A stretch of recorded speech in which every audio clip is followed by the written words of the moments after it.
Hey everyone, today we're going to be talking about how to measure and bid a mulch job.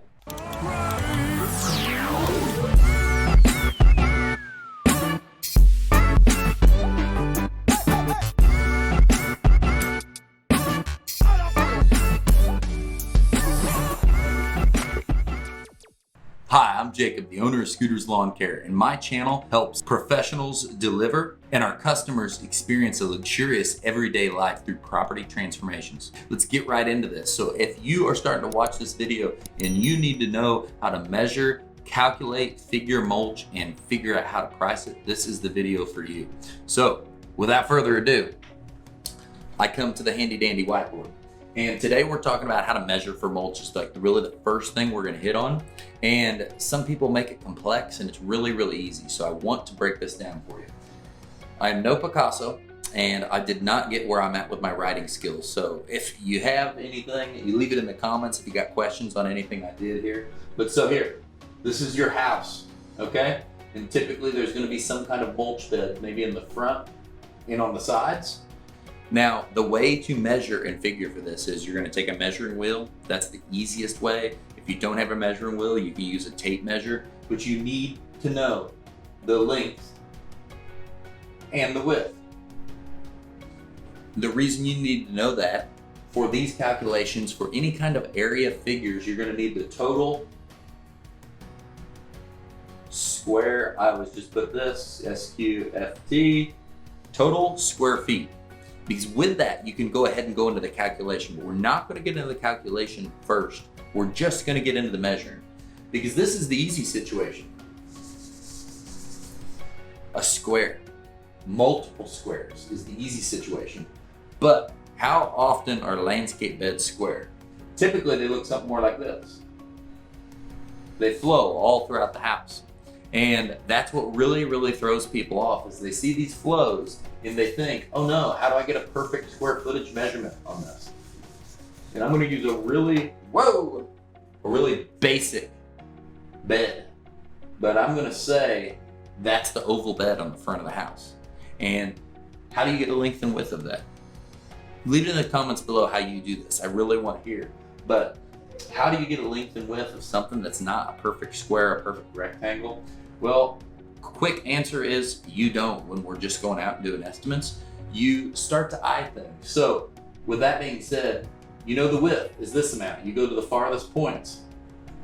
But now you might not measure all the way this way. You might measure to here because you're going to assume what you left off here fills in this section and this section. Basically what you start doing on rounded areas is you eye them. And the more you do, the better you get at this. You're gonna do a job, you might not have enough, and you learn from it. And then you'll learn to adjust eyeing those estimates. But so that is how I do it. That's how I get a good average and I go from there. Now, as you have an area, if it's super, super complicated, weird shape, you break it into sections. Just break everything into the most manageable squares that you can evaluate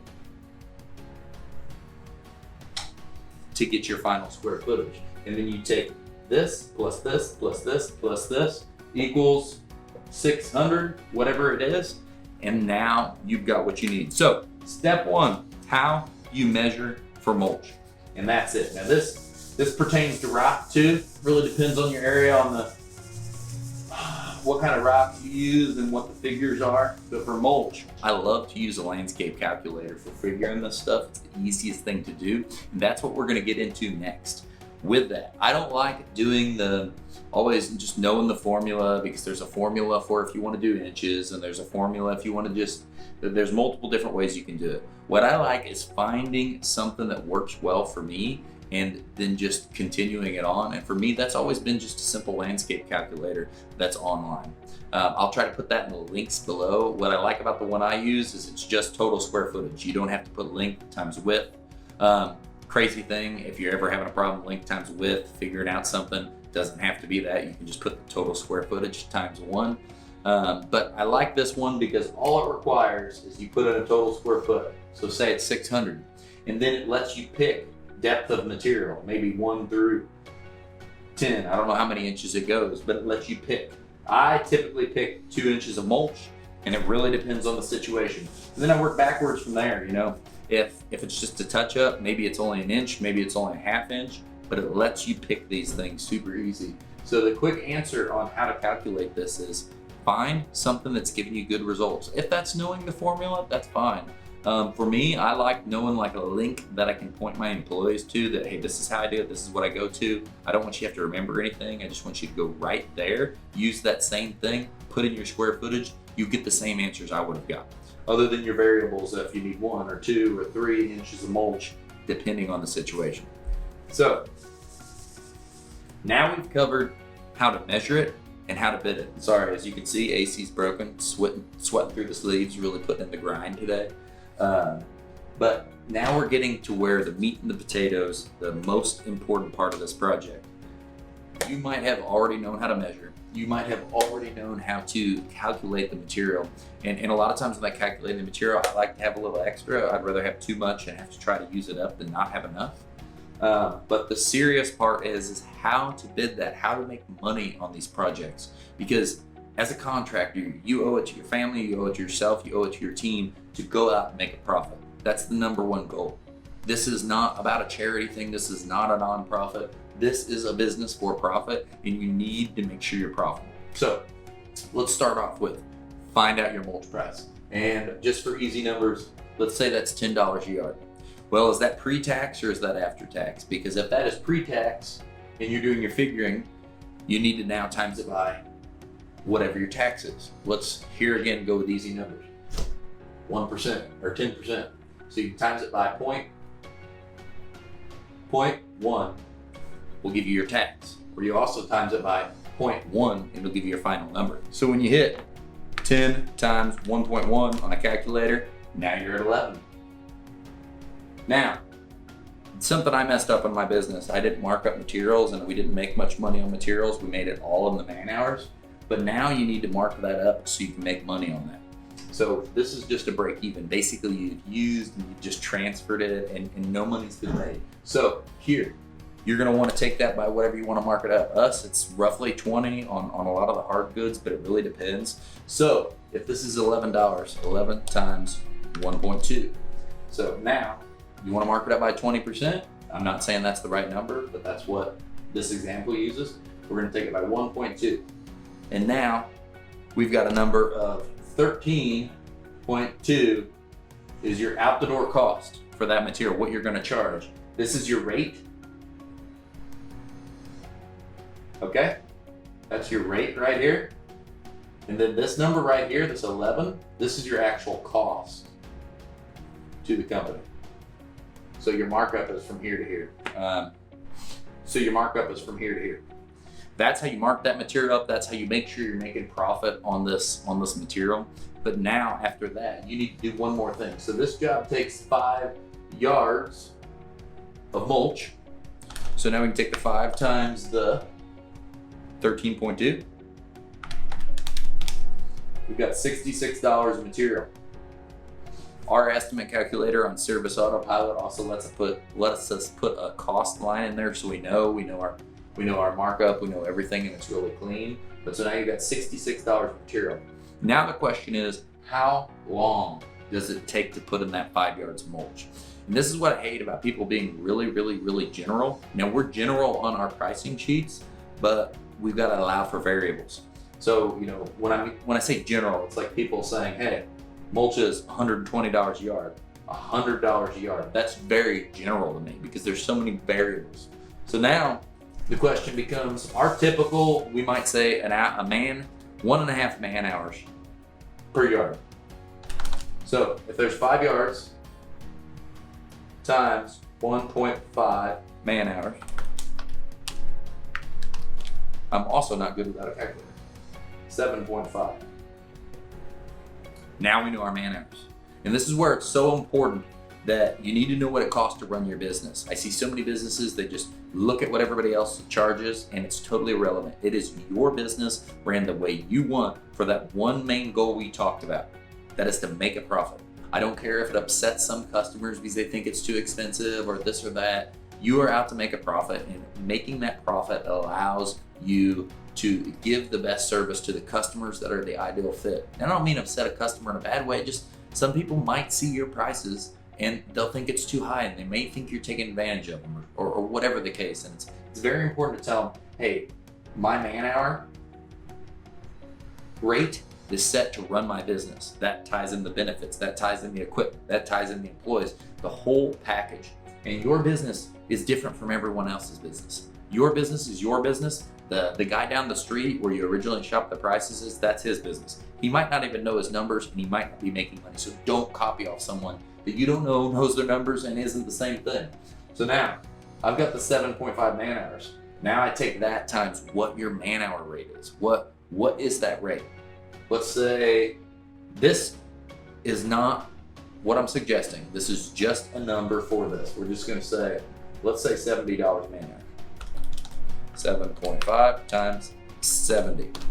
Okay, so now this is 525 in labor, in man hours, budgeted time. Here's your budgeted man hours right there. Now look, you've got this to tell yourself or your crew, this is how many man hours you've got. So if there's one guy, it's 7.5. If there's two guys, that gets cut in half. If there's three guys, that gets cut in thirds. All right, so now we've got that. We've got our material, 66. We've got our man hours, 525. You're all dollars. Sorry about the clutter here. And there's one last thing I want to think about. And this is why I said I don't love the general numbers. And the one last thing you need to think about is what variables are there? You know, maybe my typical mulch job is 1.5 man hours a yard. That's my typical. But so this one, we can, back the truck right up to it, dump it right in the hole, and it's gonna go super, super fast. That's a great variable. That in this situation, maybe you're gonna be able to save a little time. Maybe you can pass the savings on, or maybe you're going to make major profit on this job if you close it, because that's gonna make up for some of the jobs you didn't win on. And you're not gonna win on every job. So that's why if you have a big win on a job, it's not like you've done something wrong, because you're gonna have a big loss on a job. And it's a game of averages with a lot of numbers. So you can go down if you want to save them a little bit to be more competitive, or you can leave it the same. But then there's also the situation where you can't get a piece of equipment in, it's in the back of a yard, it's through a gate, and you know it's going to take 10, 20% more time. So that situation, you can take this original number, whatever this is, and say, hey, I know it's going to take 10% longer, or I know it's going to take the guys additional 4 hours. Insert that right here. And now, once you have that all in, you'll have your final labor cost. It's really based on the job. That's a variable of the job. That's why saying $120 a yard isn't necessarily enough. That's why not thinking about these things. You know, I'm not even getting into, I'm just being very brief and general of this. There could be disposal. Do you put a pre-emergent? You put pre-emergent on your mulch? Do you need to hand edge?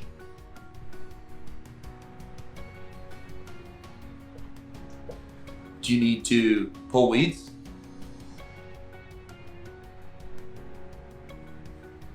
The list can go on and on.